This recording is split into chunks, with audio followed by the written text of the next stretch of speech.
Selamat sore, nama saya Sidokan Datin, NIM 200211104044. Sekarang saya akan menjelaskan rumus-rumus yang ada dalam pelajaran MKM. Dan yang pertama adalah beban aksial dan tegangan normal. Tegangan normal adalah tegangan yang diakibatkan oleh gaya atau beban yang arahnya tegak lurus dengan luasan permukaan. Gaya atau beban tersebut bisa disebut sebagai gaya atau beban normal atau aksial. Pada dasarnya gaya atau beban aksial merupakan gaya yang menyebabkan suatu material memanjang atau memendek dalam arah aksial. Untuk rumus tegangan normal adalah sigma sama dengan F per A. Untuk sigma sama dengan tegangan normal rata-rata, F sama dengan gaya aksial, yaitu gaya yang bekerja dengan arah tegak lurus terhadap permukaan atau penampang, sering juga dilambangkan dengan P. Untuk A sama dengan luas permukaan atau penampang. Yang kedua adalah rumus untuk beban geser sederhana dan tegangan geser. Tegangan geser adalah tegangan yang diakibatkan oleh gaya atau beban yang arahnya sejajar dengan luasan permukaan.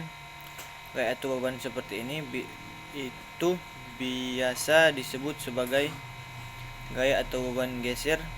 Pada hakikatnya, gaya atau beban geser merupakan gaya atau beban yang menyebabkan suatu material tergeser searah gaya atau beban tersebut.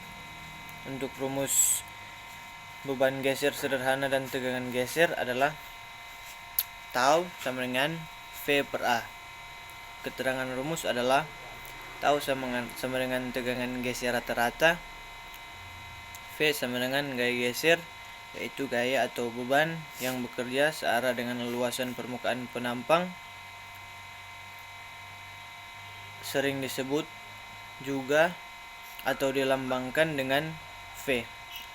A sama dengan luas permukaan atau luas penampang. Yang ketiga adalah beban puntir.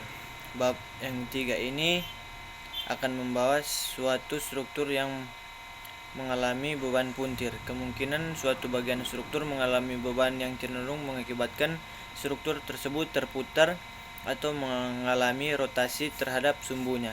Tipe beban seperti ini dikenal dengan sebutan beban puntir atau momen puntir, atau disebut juga torsi.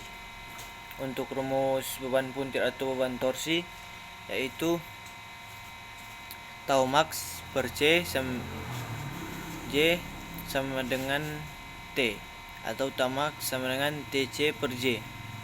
Keterangan rumus di atas adalah tau max sama dengan tegangan geser maksimum, T sama dengan torsi atau momen puntir, C sama dengan jarak dari titik pusat atau jarak terjauh dari jari-jari. Untuk J sama dengan momen inersia polar atau biasa disebut dengan rumusnya tergantung dari jenis penampang. Dan yang keempat, saya akan menjelaskan untuk bab yang ketiga.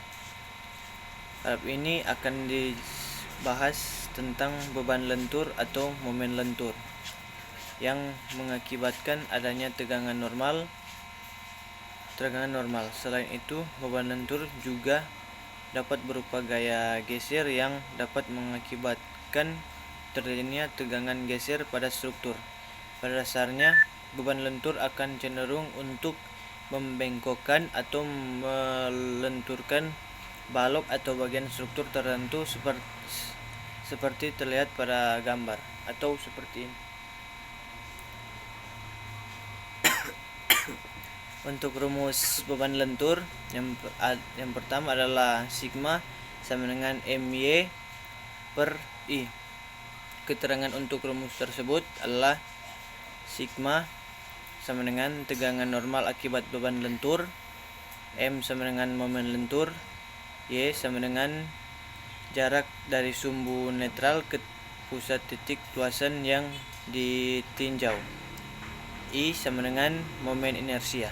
Berikut penjelasan untuk rumus-rumus yang ada dalam pelajaran MKM pada semester 2 ini.